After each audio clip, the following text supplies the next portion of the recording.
শিশু মানে সহজ সরল নিষ্পাপ। শিশুদের হাসি ভরা মুখ, দুঃখের মাঝে এক চিলতে শান্তি। যাদের স্পর্শে এলেই চলে যায় সব ক্লান্তি। তারাই তো ভবিষ্যতের আলো। তরুণ এবং বৃদ্ধ সকলের জন্যই অনুপ্রেরণার উৎস। হ্যালো এভরিওয়ান, আসসালামু আলাইকুম। দেশে ও দেশের বাইরে যে যেখান থেকে আমার ভিডিওটা দেখছেন, আশা করছি আপনারা সবাই ভালো আছেন। আলহামদুলিল্লাহ, আল্লাহর রহমতে আমরাও ভালো আছি। আমার মেয়ের পছন্দের ফলটি এনে দেওয়ার কারণে আমার মেয়েটা আজকে অনেক খুশি।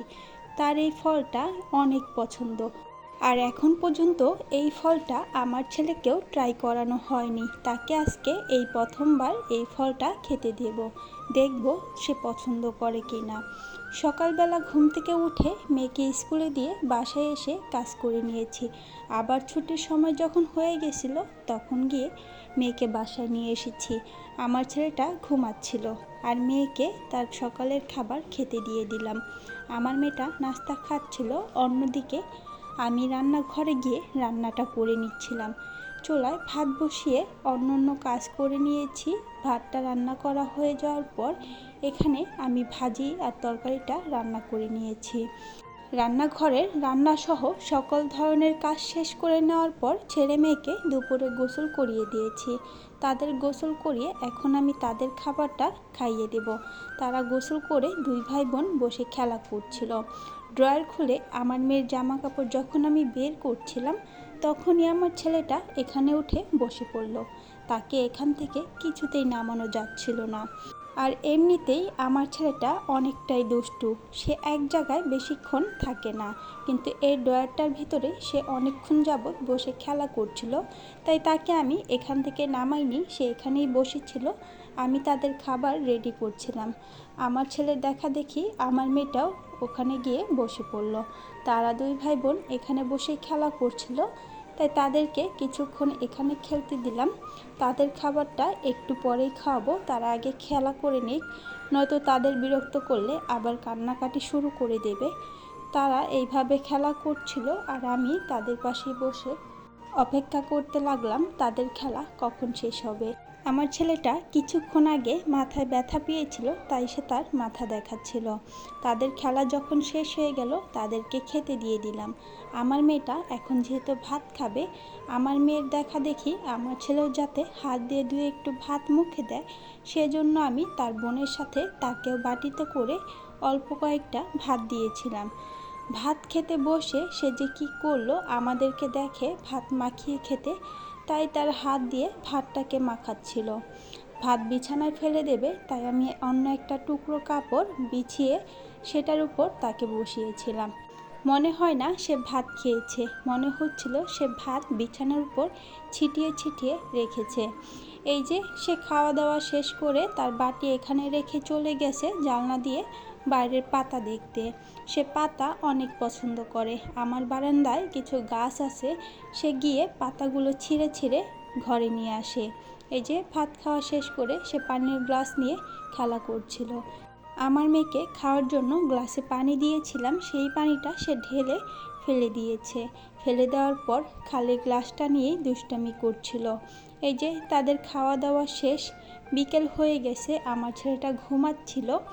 ঘরে মশার কয়েল শেষ হয়ে গেছিলো, আমাদের এখানে অনেক মশা, তাই আমার মেয়েকে দোকানে পাঠিয়ে দিলাম মশার কয়েল আনার জন্য। বিকেলবেলাটায় আমি আমার কয়েকটা কাজ করে নিচ্ছিলাম। আমার ছেলের জন্য চুলায় খিচুড়ি বসিয়ে দিয়েছি, সে ঘুম থেকে উঠলে তাকে আমি খিচুড়ি খাওয়াবো। আর এখানে আগের দিন রাতে আমার হাজব্যান্ড কিছু ফল এনেছিল, এখানে পেয়ারা ছিল, সেগুলোকে আমি একটা ঝুড়িতে ঢেলে রাখলাম। ফলগুলোকে গুছিয়ে রাখার পাশাপাশি আমার বারান্দায় কিছু শুকনো কাপড় ছিল, সেগুলোকেও এনে ভাঁজ করে রেখে দিয়েছি।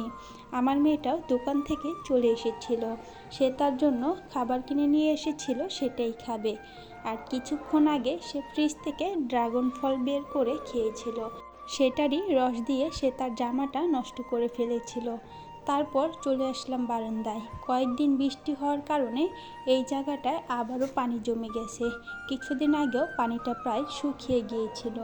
আর এখানে আমার পুঁইশাক গাছটা মাশাআল্লাহ অনেকটাই বড় হয়ে গেছে। এখান থেকে 2-3টা করে পাতা নিয়ে আমি আমার ছেলের জন্য খিচুড়ি রান্না করি। এই গাছটা মূলত লাগিয়েছি আমার ছেলের জন্যই। তাকে আমি যেহেতু খিচুড়ি রান্না করে দিই, খিচুড়িতে আমি সবসময় এই পুঁইশাক পাতা দেওয়ার চেষ্টা করি। এই পুঁইশাক বাচ্চাদের জন্য অনেক উপকার। এই যে আমি আমার ছেলের খিচুড়িটা রান্না করে নিয়েছি, আরও কিছুটা সময় চুলায় আমি খিচুড়িটাকে বসিয়ে রাখবো। তারপর আমার ছেলেটা যখন ঘুম থেকে উঠবে তখন আমি তাকে এই খিচুড়ি খাওয়াবো। সন্ধ্যার সময় আমার মেয়ে বলল তাকে ড্রাগন ফল কেটে দিতে, তাই আমি তাদের জন্য ফল কেটে নিলাম। আর আমার ছেলেটা সেটা নেওয়ার জন্য কান্না করছিল। মাশাল্লাহ, আমার ছেলেটাও আমার মেয়ের মতন এই ফলটা অনেক পছন্দ করেছে। তাদের এই খাওয়া দেখে আমার অনেক ভালো লাগছিল। আর সে পুরো বিছানাটাকে নষ্ট করে ফেলেছে। বিছানা নষ্ট করুক অথবা জামা নষ্ট করুক, আমার কাছে সবচেয়ে খুশির ব্যাপারই ছিল আমার ছেলে এই ফলটা নিজের হাত দিয়ে খেয়েছে। বাচ্চারা নিজের হাত দিয়ে তুলে কিছু খেলে সেটার আনন্দটা অন্যরকম। এই যে সে তো খেয়েছে, সাথে সাথে ফলটাকে হাত দিয়ে মেখে নষ্ট করেছে। তারপর আমার মেয়েকে একটু হরলিক্স দিয়ে দুধ গুলিয়ে দেব, সে খেয়ে তার পড়ালেখা শুরু করে দেবে। অনেকটা সময় পার হয়ে গেছে। আজকের ভিডিওটা ছিল এই পর্যন্তই। ভিডিওটি কেমন লেগেছে সবাই কমেন্ট করে জানাবেন। আর ভিডিওটি যদি ভালো লেগে থাকে একটি লাইক দিয়ে দেবেন। আর আমার চ্যানেলে যদি আপনারা নতুন হয়ে থাকেন দয়া করে চ্যানেলটিকে সাবস্ক্রাইব করে দিবেন। সবাই ভালো থাকবেন, আমার পরিবারের জন্য দোয়া করবেন। আল্লাহ হাফেজ।